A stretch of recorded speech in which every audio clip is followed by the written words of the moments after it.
This episode of the Leap Forward podcast is brought to you by Bridge LT, leaders in conversational learning and innovation. Through AI role plays, technical simulators, and comprehensive training programs, Bridge LT is revolutionizing the future of corporate and enterprise education. Today on Leap Forward, I'm here with Paul Jordan, the head of Secret Service and an industry veteran, to unpack the transformations happening in automotive retail. He shares his views on how dealerships are becoming more customer focused, driven by AI and video technology, and discusses the evolving dynamics between manufacturers, dealers, and consumers. If you're keen on the future of car buying and servicing, this episode offers plenty of insights to stay ahead of the curve. Let's take a closer look.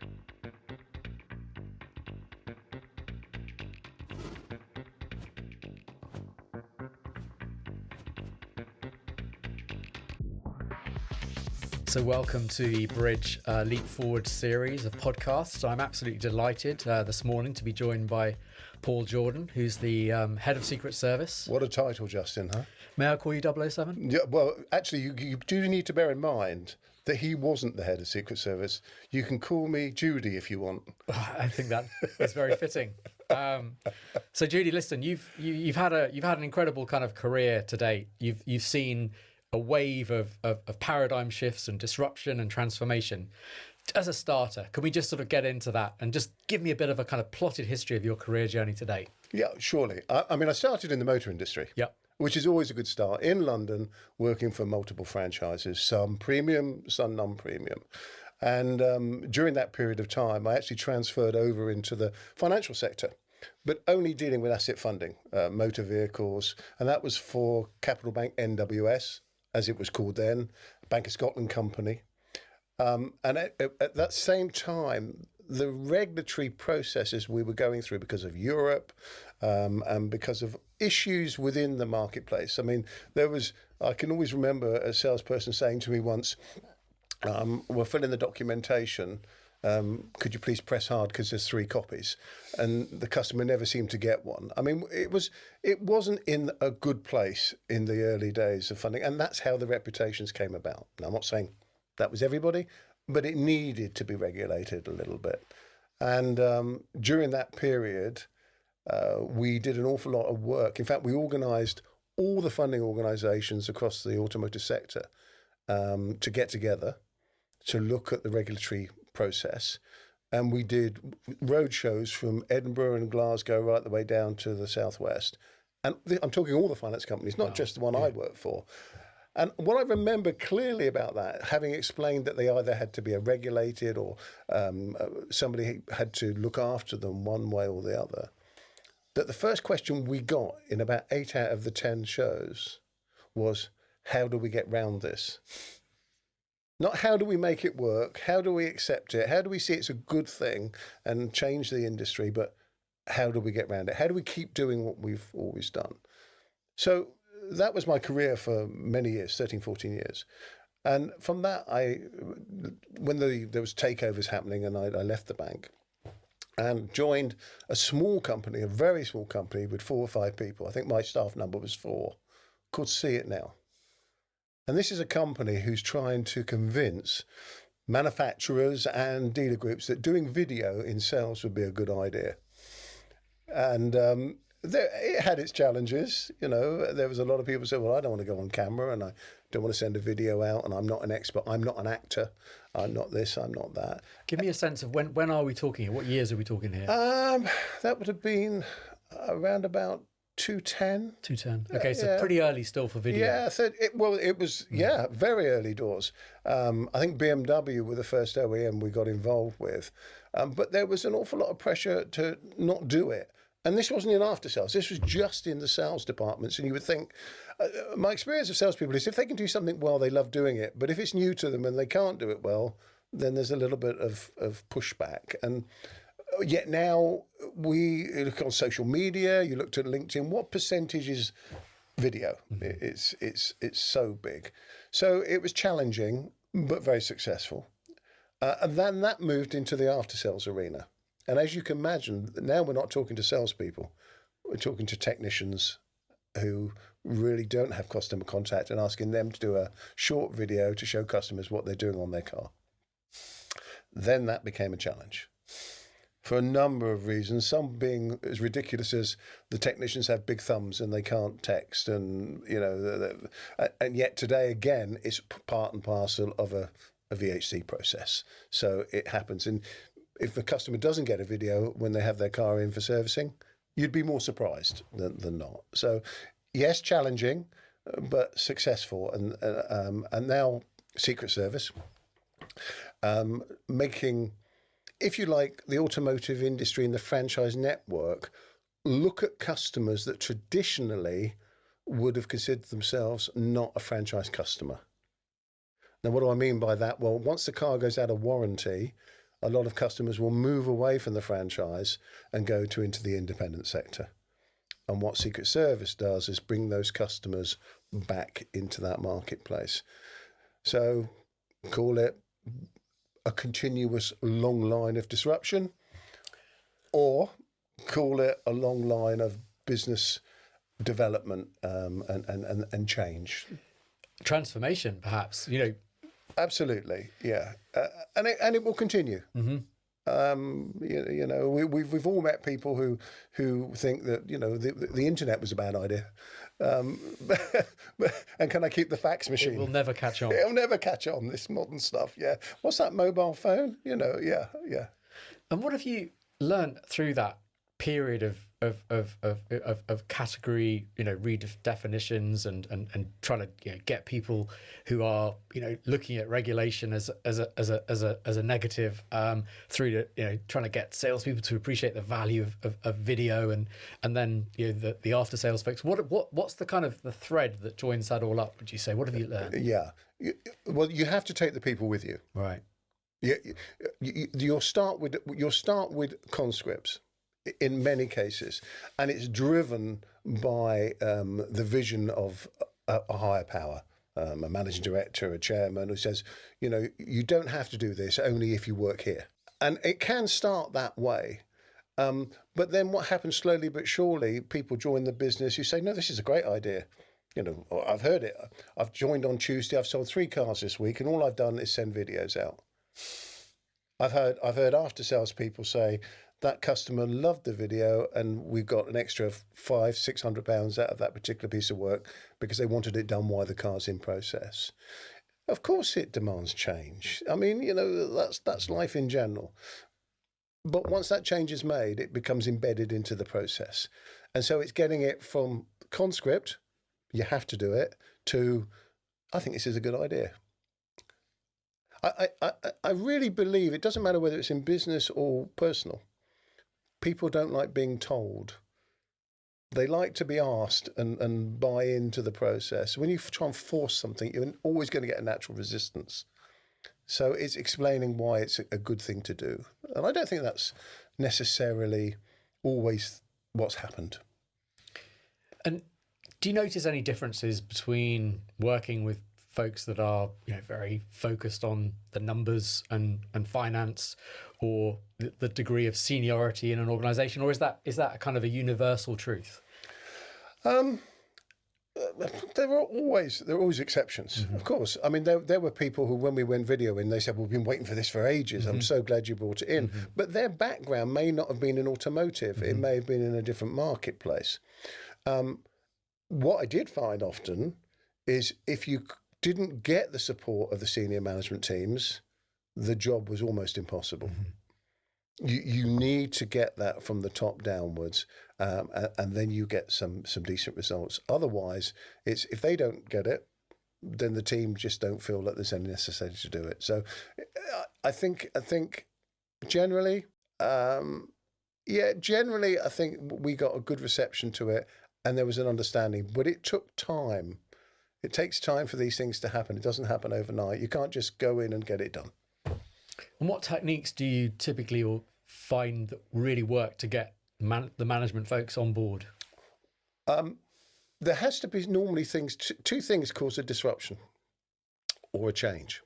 And to facilitate that, there has to normally be a problem in the market. Mm-hmm.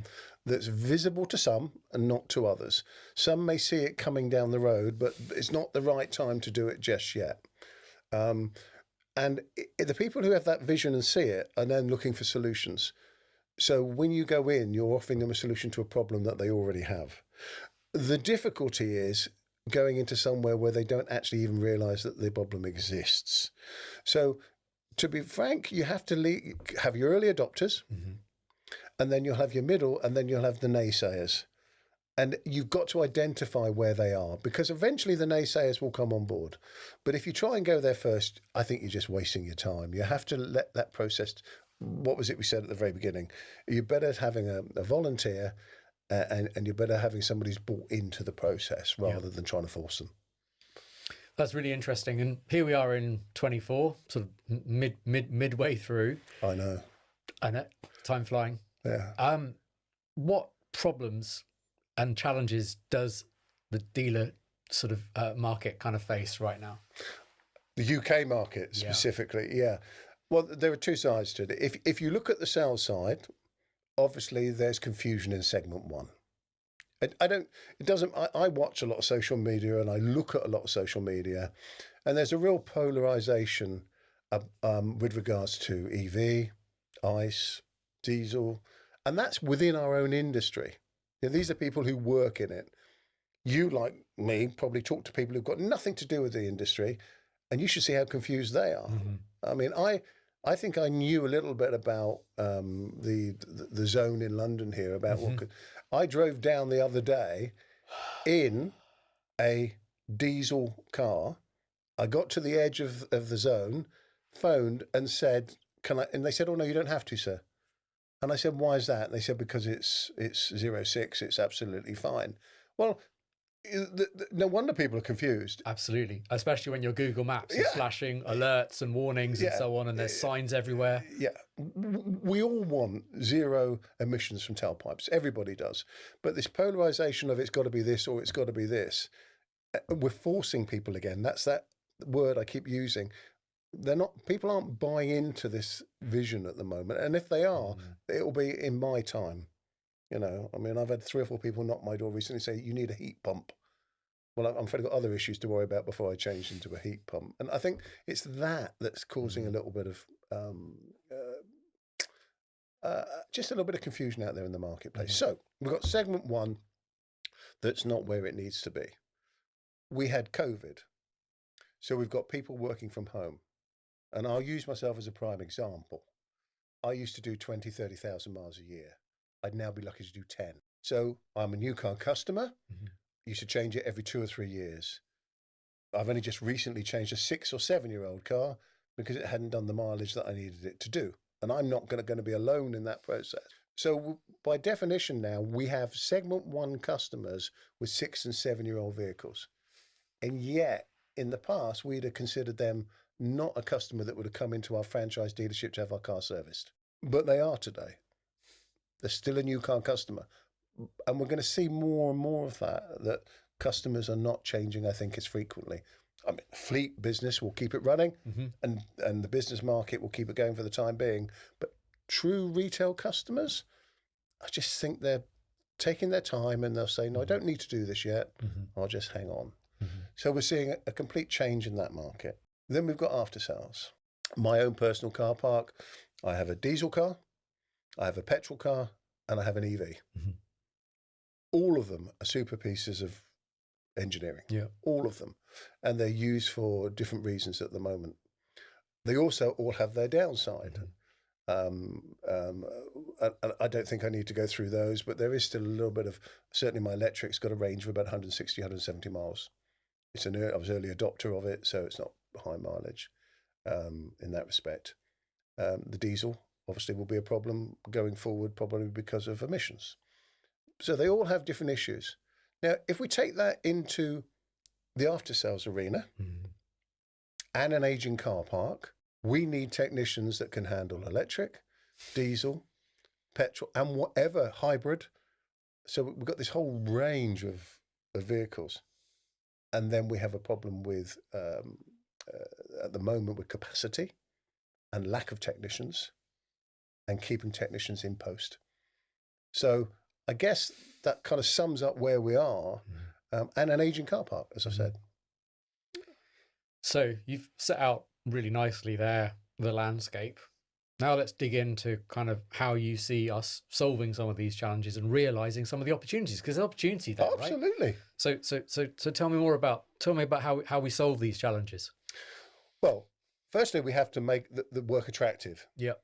If we're going to bring people into our industry, we have to make it attractive. So we have to look at young people coming out of university, young people leaving school.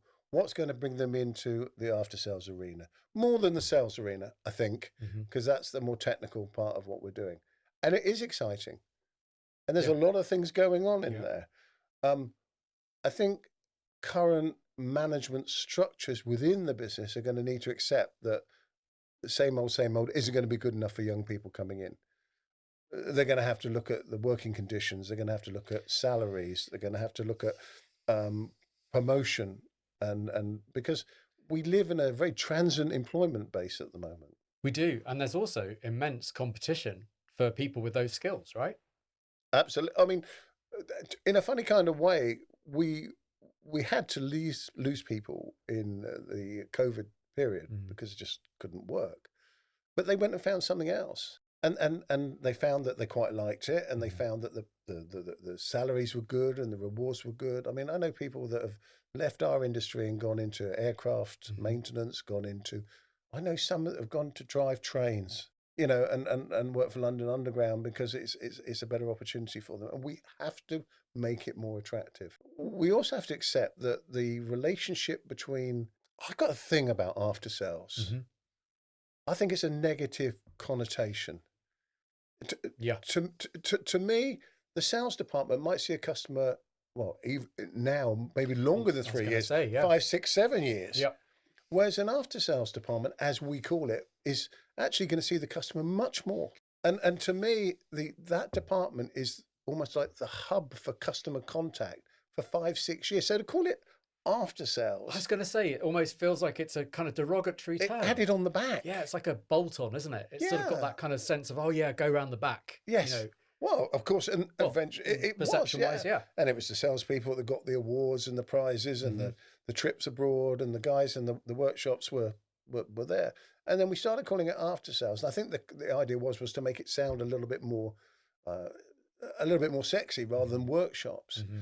But to me, it doesn't. It should be called maybe before the next sale. Yeah, and if you look at other industries, you know, a common term used in technology and software is customer success. Yeah. You know, it feels like it needs to be reinvented in some way. Customer focused. Yeah. If you call something customer focused, the people in the industry become customer focused. If you call it after sales, it's we just do this. We're not really involved in the customer piece of this. We're just fixing. I often say, are you fixing the vehicle, or are you servicing the vehicle, or are you servicing the customer? If you think about it as servicing the customer, it's a totally different concept, don't you think? I mean, 100%. And I think, you know, you've got the technology now to be able to have a single view of the car and its performance and its history. You've also got the tech to be able to have a single view of the customer. Yep. Bring those two things together, you can create some magic. Yeah. One of the things in my current role as head of Secret Service, one of the things we face is the dealers often talk about what we deliver to them is a after sales booking. And what I say, no. What we're giving you is a customer. If you look at it as a booking, it's a one-off, it's a single, it's gone, it's finished. It's transactional. Yeah. Transactional, absolutely. Whereas I'm saying, no, this is a customer. Now, it might not be the most, on paper, profitable customer you see, but it's probably one you've not seen before because they've come to you through an external medium. Put the red carpet out, welcome them in, make sure they're looked after. Where are they going to buy their next car from if they find someone that looks after them? Why would you go somewhere where you're not looked after? So this after sales mentality, I think, has to change. I don't know if it's customer success, customer hub, customer interaction department. I don't know what it is, but after sales does not, to me, focus on what we need to do. I think the other link is, if I said to you sales and marketing, those two fit together. When I say after sales and marketing, they tend not to have that same connection. And yet the customer that we would be putting through into that workshop should also be equally as interesting to the marketing team. Yeah, 100%. Because this is a new customer that you can now work with. So when you're looking at that customer coming in, this is probably conquest business, somebody who didn't expect to come to you, somebody, if you look after, their next car sale could come through in the same process. So you've got to broaden what it is. And marketing teams, and after, well, actually, we've discussed this already, but if segment 1 is not where it needs to be, where are your next customers going to come from? And that timeline, has it been extended, then, surely dealers and manufacturers need to be thinking about the customer lifetime value in a very different way to the way that they've traditionally done, because this whole cycle has changed, right? Yeah. And where's the margin? Where's the opportunity? After sales, as it's called now, surely now that the timeline of that's been extended, therefore, back to your point around the video in terms of unlocking an additional 500 or 600 quid or whatever it is, as well as delighting the customer. Yep. But it might not be just one. It might be 2 or 3 or 4 or 5 services. It might be husband, wife, found this great garage. I need a new car. This is conquest, but we've never had to consider it before, because our after-sales departments have always been driven by segment 1 and almost new vehicles coming through. And so those were the customers that filled our workshops, whereas it's changing. So tell me how you're sort of facilitating that change or enabling that change in terms of the role that you have now, and or what sort of dealers and potentially manufacturers need to be doing differently that they're not doing right now? I think everybody's looking at it. Yeah. I think everybody is looking at it. This year, we've been the busiest we've been in 2 or 3 years. And the issues we've all talked about is there's been a lack of technicians. So capacity has been an issue. There's been a lot of recalls going on. So that's an issue. And if you take electric vehicles, for example, mine as a real example, it goes in next week and it's in for 3 days because it needs to have lots of software loaded from the manufacturer and things. So there's an awful lot of stuff going on. But a cliff edge will come at some point when the recalls are done, the segment 1 vehicles that haven't been sold are going through the system, and older vehicles. So some groups are really looking at this positively, and we're working with them and providing them with a new customer base. Others are still saying, not just yet, because we've still got capacity issues and technician issues. But as they bring apprentices on, this is the perfect type of role for them. So it's changing. It is changing, but it's been a tough couple of years in terms of people realizing that change is coming. And you talked, really interestingly around acquisition and bringing in new talent into the industry. What about that sort of golden opportunity that we've got to upskill, reskill, and retain the talent we've already worked so hard to acquire in the first place? Yeah. Kicking and screaming sometimes. Okay. I've worked with the industry a long time. You've been involved with the industry a long time as well. We are reactive. We wait for a problem. Not everybody. That's a sweeping generalisation. But generally speaking, we react to an issue. That's generally because we're busy. And you walk into any dealership in the country and they will be busy. And sometimes we get that on the shop floor, they just don't have the time to stop and think about how they could change things. I think manufacturers and OEMs, and certainly some enlightened groups, are doing an awful lot of development and training work across their whole portfolio. But we have to grow that and create careers for people. So we have to get new people into the business. And I think that's going to be the challenge. And unless we embrace new technologies, unless when we see students, it's a long time since I've been to university or been in education. But if you imagine the conversations that are going on, they'll be talking about AI. They'll be talking about machine learning. They'll be talking about all these things. In fact, a lot of them will be using them in their everyday life on Microsoft. And we have Apple coming out with their own AI version. So you're going to have people and customers using this sort of stuff. And if the work that we're going to put them into doesn't use it, they're going to go somewhere else. They're going to find somewhere else to use what they know. So we have to have progression, and we have to go with the times, and we have to give them something that they feel is relevant to their lives, not the way that we've been for the last 10, 15 years. We need to change. And in your experience, how can you embrace technology to improve efficiency and productivity and ultimately, deliver that change? Okay. So let's take AI as an example. Yeah, because that's the hot topic, Absolutely. isn't it? That's the thing. The first thing is you've got to take the fear away. I remember being told a story, which is, I think, quite common, that when Roger Bannister broke the 4-minute mile, he went to his doctor and said, I'm going to try and break. He said, you can't do that. Your brain will explode. Now, if you ever want a disincentive for not doing something, your brain exploding might be pretty high up there, thing. Yeah. So he broke the 4-minute mile. He first one to do it in not ideal circumstances. In the year following that, tens of people broke the same thing. So what was holding them back was a fear of something which they didn't understand, didn't control. And I think AI at the moment is kind of in that category. I don't understand it, so I'm a little bit scared of it. Now, I think what we've got to do is we've got to change mindsets. And I'll give you a real prime example.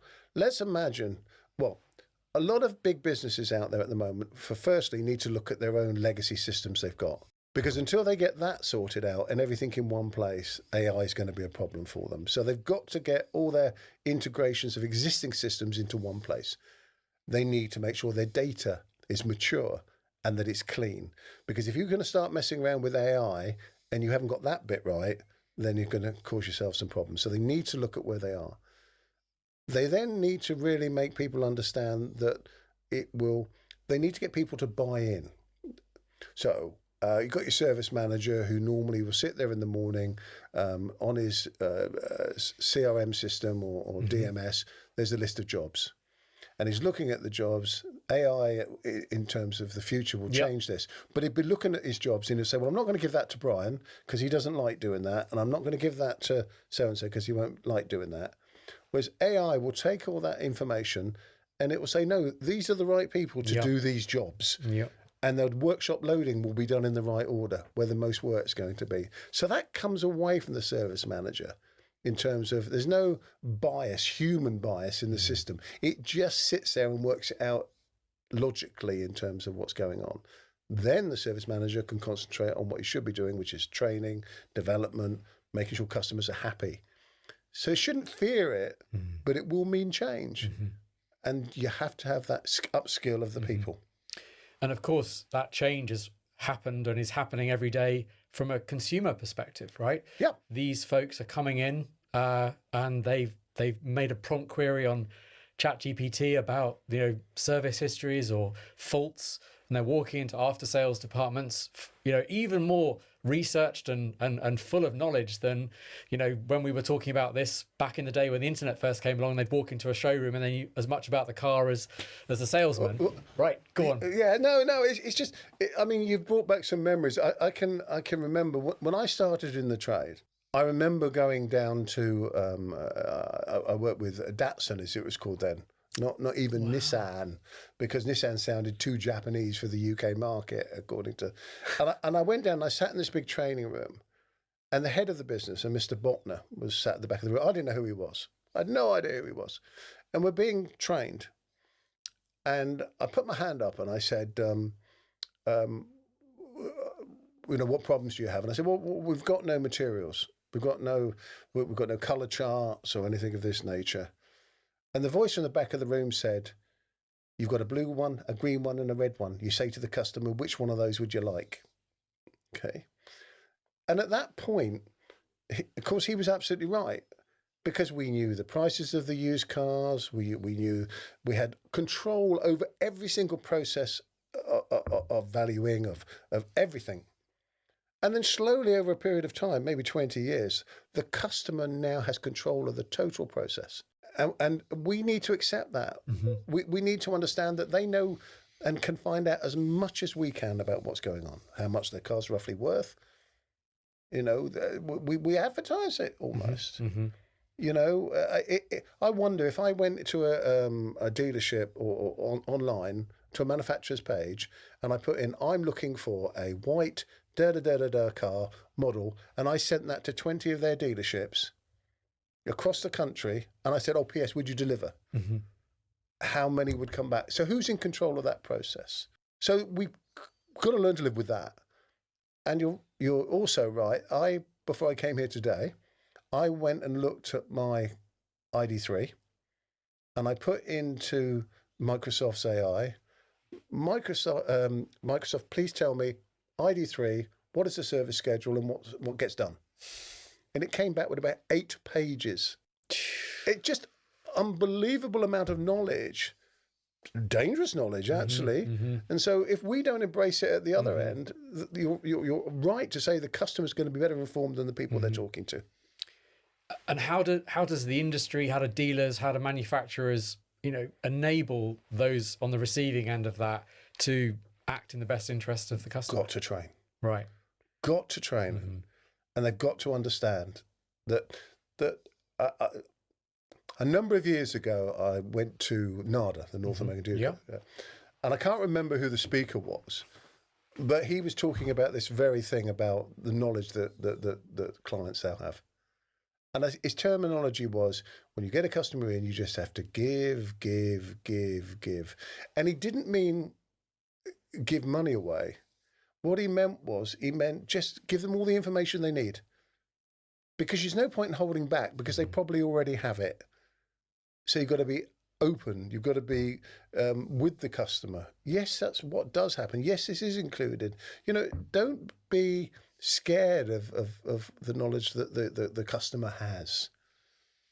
If you like Secret Service, they're coming onto our pages and they're choosing where they want to have their car serviced. You know, your job is to make sure that they stay with you by giving them what they need. And how do you do that in really practical terms? You know, because I'm imagining now the exact scenario that you just described. You walking in, sitting down next to me, and with a ream of data that you've had generated for you, and I don't have that. Sit with them. Go on. Go through it together. Yeah. Just sit with them. Don't. Oh well, we don't do that, and that's not included. Well, you know, you've got to be able. If you haven't got it, go through it. Yeah. Explain it. You know, if you fight it, that's when you've got the problems. I think you've got to accept that knowledge now is everywhere. Yeah. It's being force-fed to us almost. And if history shows that, sort of in traditional terms, many of the folks working in after sales are technicians, how open to that sort of customer-centric approach are they? And how do you get them there if they're not? Well, I think video's helped. Okay. I think over the last 10, 12 years, they've become much more... to me, they are a customer service department. Got it. You know, so they should be able to talk to customers. I often refer to it as other industries. You know, if you went to a restaurant, now the chef sits out in the kitchen. How often do they now come out and talk to customers? How often do they you know, they should be able to communicate with a customer. Those are skill sets they didn't have, but I think going forward, they will have. I mean, there could come a point when almost technicians are the contact with the customer. They certainly have the authority to be so. Doctor's receptionist. If there's something wrong with my car, as much as the service advisor might want to talk to me, if there's something wrong with it, who would I rather talk to? If the technician comes out and says, well, look, we've had a look at your car, this is what the issue is, and we'll sort it. You're talking to the technician. So you can't do it on all occasions, but I can see that happening more and more in the future. And if technology can provide the right information at the right time to assist in that process, we're in a good place. Yeah, there's a couple of products out there already that a technician can send a video to a customer. Let's imagine we need to do a disc change on your vehicle. Along with the video, they might send a broken down or a piece of video that explains what's involved in doing that job. We take this off, we take this off, we do this, we do that, and it's a visual of what actual work is going to carry out. And I think we're all now, I'm afraid, I mean, I even know people have gone in and had minor operations and then come out and gone onto Google and seen what happened. Yep. Bit morbid, but it happens, Absolutely. doesn't it? It happens. I don't think I'd want to do it before the operation. And then there's also a lot of opportunity, I think, in the use of AI in simulations. Yes. So practice. Yes. Yeah. Thoughts on that? Do you mean simulation as far as Simulated scenarios where you're practicing being, a service advisor placed in a situation where you've got a happy customer, unhappy customer, or a specific technical issue? Absolutely. I've been involved over many years with two types of training. AI would be more of a distance type training situation, and then there's a human interaction. Human interaction, I think, is still necessary to do some of the work, or maybe just test some of the knowledge almost. But AI certainly could put situations into place for people and see how you react to them. I get that, and that I think that's useful.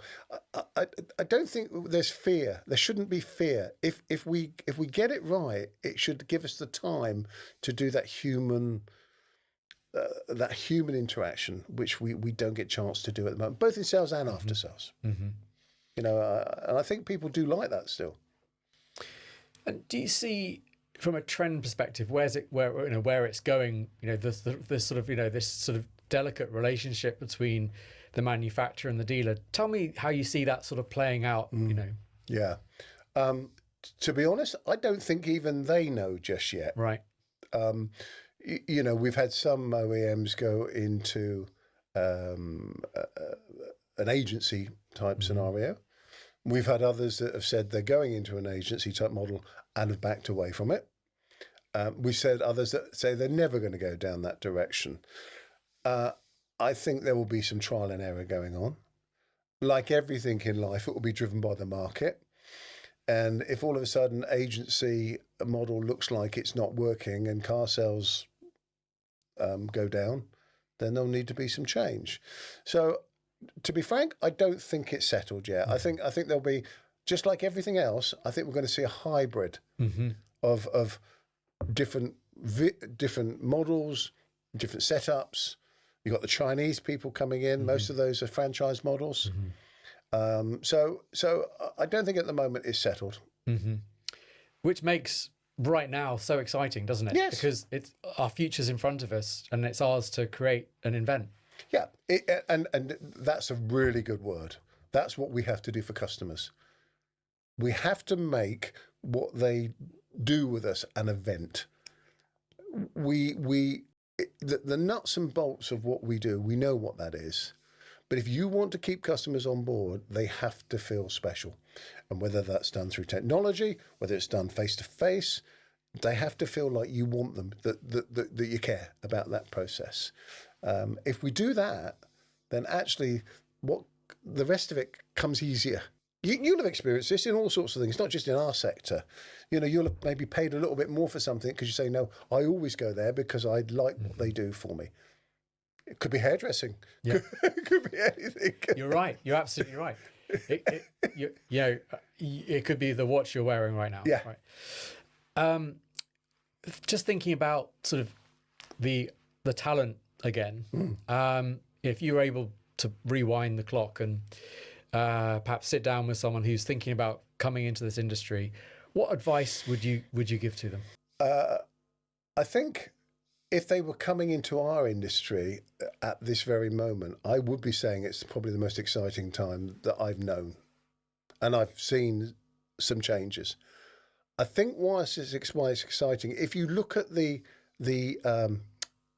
constituent parts of what we're trying to do at the moment, you have new models, you have new technologies, you have new structures, And if somebody goes to, I think it's more who do you go and work for rather than what you do, because pick carefully the partner you're going to work with, because some of them out there are really, really very, very good, and they're seeing the marketplace develop. Others, I think, need a little bit of pushing and shoving. And look at what's happened to the market, say the top 10, top 15 dealer groups in this last 24 months. Who would have thought 24 months ago that we would end up with one public company left, which is Virtue? All the rest now have been American owners, or they've been amalgamated, or they've merged. Group One and Inchcape are just about to go through the same situation. So the whole, the whole place is exciting times. And I think, I think more than anything else, I think get involved get into the business, and then develop. And if I was joining as a young person today, I think the after sales arena is probably more exciting than the sales one. Paul, thank you so much for your time today. It's been an absolute pleasure. And good to see you too.